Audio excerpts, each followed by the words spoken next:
Hello विद्यार्थियों, आज हम इस वीडियो में अच संधि से संबंधित कुछ बचे हुए सूत्रों जिनसे प्रकृति भाव आदि आदेश होते हैं के बारे में जानकारी प्राप्त करेंगे और उनसे बनने वाले रूपों की रूप सिद्धि भी हम देखेंगे। तो इसमें प्रमुख जो सूत्र आता है वह है प्लुत प्रग्रह्या अचि नित्यम। प्लुत प्रग्रह्या अचि नित्यम सूत्र वृत्ति है एते अचि प्रकृत्या स्युः। सूत्र का शब्दार्थ हम देखें तो प्लुत प्रग्रह्या, प्लुत और प्रग्रह्य, अचि अचवर्ण परे होने पर, नित्यम यानी नित्य ही, यानी अचवर्ण परे होने पर प्लुत और प्रग्रह्या नित्यम यानी नित्य ही। लेकिन क्या होता है यह ऐसे स्पष्ट नहीं होता है, इसकी वृत्ति से इसका अर्थ पूरा होता है, जिसमें लिखा हुआ है कि एते यानी प्लुत और प्रग्रह्या ये अचि अचवर्ण परे होने पर प्रकृत्याशु प्रकृति से रहते हैं, अर्थात वहाँ पर संधि कार्य नहीं होता, यथा स्थिति रहती है। सूत्र का भावार्थ के द्वारा हम समझें कि यदि प्लुत या प्रग्रह्य संज्ञक वर्ण के पश्चात कोई स्वरवर्ण आता है तो परस्पर संधि कार्य नहीं होता है। इसको हम उदाहरण के द्वारा समझें कि आगच्छ कृष्ण अत्र गौश्चरति। कृष्ण आओ, यहाँ गौ चर रही है। इस वाक्य में जो कृष्ण के नकारोत्तरवर्ती आकार जो है वह प्लुत है, और उसके पश्चात प्लुत किसे कहते हैं?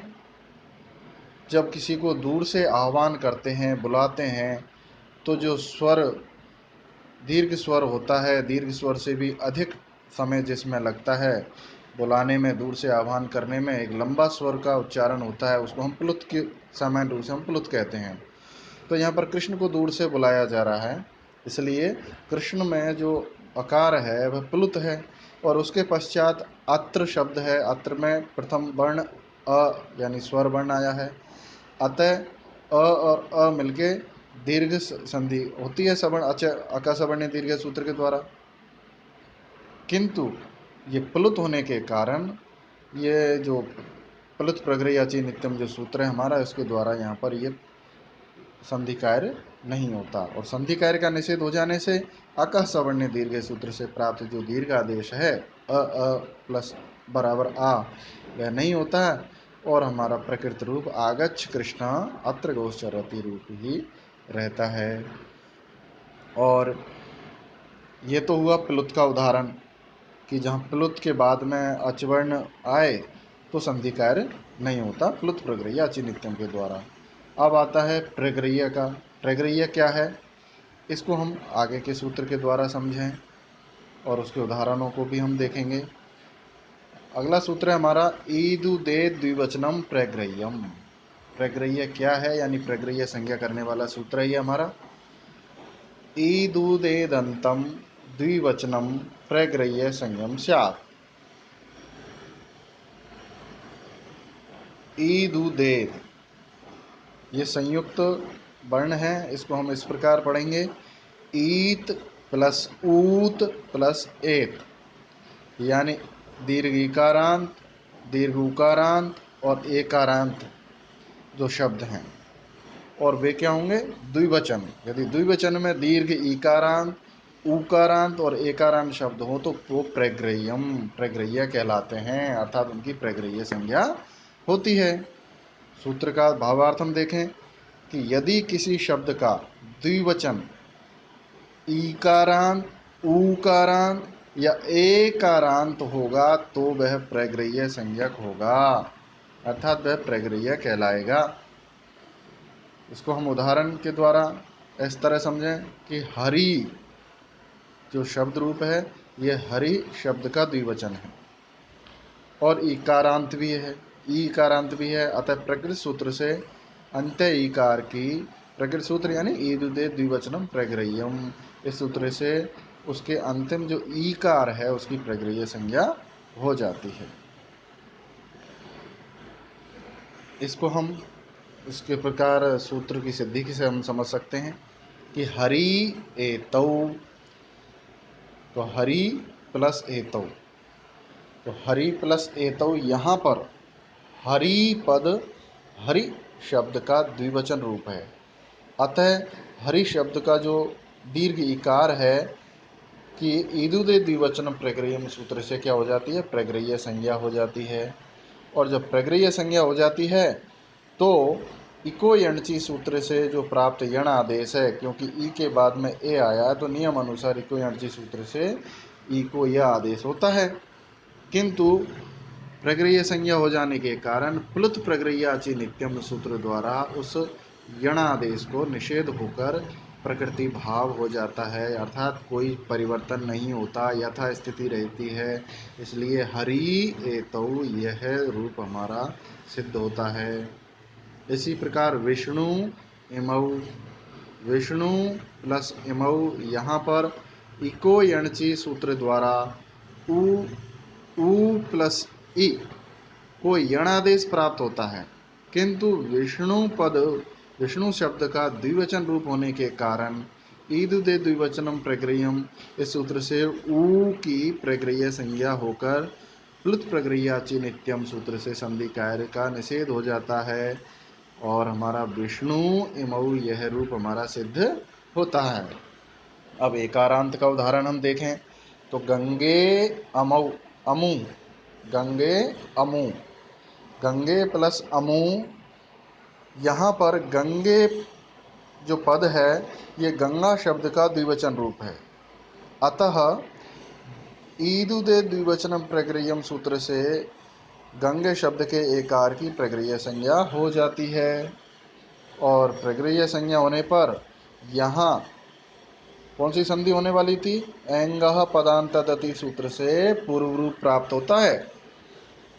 पूर्व रूप का उदाहरण क्या है कि पदांत ए या ओ के बाद में यदि ह्रस्व वकार आता है तो पूर्व रूप एक आदेश हो जाता है। ऐसा आदेश यहाँ भी प्राप्त होता है। किंतु चूंकि प्रग्रह्य संज्ञा ईदुदे द्विवचनम सूत्र से यहाँ पर हो चुकी है, ये द्विवचन का रूप है, एकारांत भी है, अतः प्रग्रह्य संज्ञा होने के कारण प्लुत प्रग्रह्याचि नित्यम सूत्र से संधि कार्य का निषेध होकर प्रकृति भाव हो जाता है। तब हमारा गंगे अमु ऐसा रूप ही रहता है। इसके बाद अगला सूत्र है अदसो मात, अदसो मात, अस्मात् पराविदुतौ प्रग्रह्यौ स्तः। इससे दो रूप हमारे बनेंगे, अमी ईशः रामकृष्णावमु आसाते। तो सूत्र का शब्दार्थ देखें कि अदसो, अदसो का मतलब है अदस शब्द के अवयव, मात यानी मकार से परे। तो सूत्र का भावार्थ हम इस प्रकार समझेंगे कि अदस शब्द के अवयव मकार से परे ईकार और ऊकार यानी दीर्घ ई और दीर्घ उ जो आते हैं तो वो प्रग्रह्य संज्ञक होंगे, यानी उनकी संज्ञा अदसो मास सूत्र से प्रग्रह्य संज्ञा हो जाएगी। अदस जिसका अर्थ होता है वह, ये सर्वनाम शब्द है, इसके मकार से पर दीर्घ ईकार और दीर्घ ऊकार के उदाहरण पुल्लिंग में प्रथमा के बहुवचन में अमी और प्रथमा तथा द्वितीया के द्विवचन अमु में एवं स्त्रीलिंग तथा नपुंसक लिंग में प्रथमा द्वितीया के द्विवचन अमु में मिलते हैं। इनमें से स्त्रीलिंग और नपुंसक लिंग वाले उदाहरणों में ईदुदे द्विवचन प्रग्रह्यम से प्रग्रह्य संज्ञा हो जाती है। अतः प्रकृत सूत्र से केवल पुल्लिंग के अमु और अमी इन दो रूपों के ही ईकार और उकार की प्रग्रह्य संज्ञा होती है, अतः ये प्रग्रह्य संज्ञक सूत्र है। उदाहरण के द्वारा हम इसको इस प्रकार समझेंगे कि अमी ईशः जिसका अर्थ होता है वे स्वामी हैं, में ईकार के पश्चात ईकार होने से अकह सवर्ण दीर्घ सूत्र से दीर्घादेश प्राप्त होता है। किंतु यहाँ अमी का जो ईकार है वो प्रग्रह्य संज्ञक है, अतः प्लुत प्रग्रह्याचि नित्यम इस सूत्र से उसकी प्रकृति भाव हो जाने से संधि कार्य का निषेध होकर अमी ईशा ऐसा रूप सिद्ध, प्रकृति ऐसा रूप हमारा रहता है। आदसो मास सूत्र से भी उसकी प्रकृति भाव वो की प्रक्रिया संज्ञा हो जाती है। इसी प्रकार अमु आशाते, वे दो बैठे हैं मैं भी, अमु के उकार की प्रक्रिया संज्ञा होने के कारण प्रकृति भाव हो जाता है, और प्रकृति भाव होने से इको यणसी सूत्र से प्राप्त यणादेश का निषेध होकर मूल रूप से अमु आशाते ऐसा रूप हमारा बनता है। अब यहाँ यह प्रश्न उठता है, एक विशेष जानकारी है जिसको हमें जानना जरूरी है। यहाँ यह प्रश्न उठता है कि जब स्त्रीलिंग और नपुंसक लिंग में अमु के उकार को ईदुदे द्विवचनम प्रक्रियम सूत्र से प्रक्रिया संज्ञा हो जाती है, तो फिर पुल्लिंग में अमु के उका उ की भी ईदुदे द्विवचनम प्रक्रियम सूत्र से प्रक्रिया संज्ञा क्यों नहीं होती, एक प्रश्न है। तो इसका समाधान यह है कि पुल्लिंग द्विवचन में अदश का जो मूल रूप है वो अदौ होता है।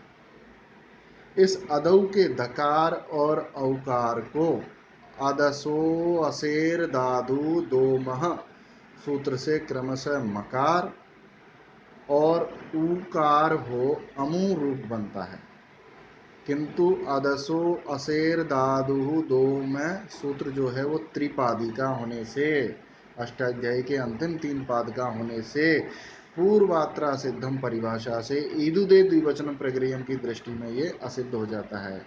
यानी इस प्रकार ईदुदे द्विवचन प्रक्रियम की दृष्टि में अदौ ही रहता है, क्योंकि अदसो असेर दादू दो मह सूत्र से जो अमु रूप बना है वो उसकी दृष्टि में असिद्ध है, यानी कार्य किया हुआ माना नहीं जाता है।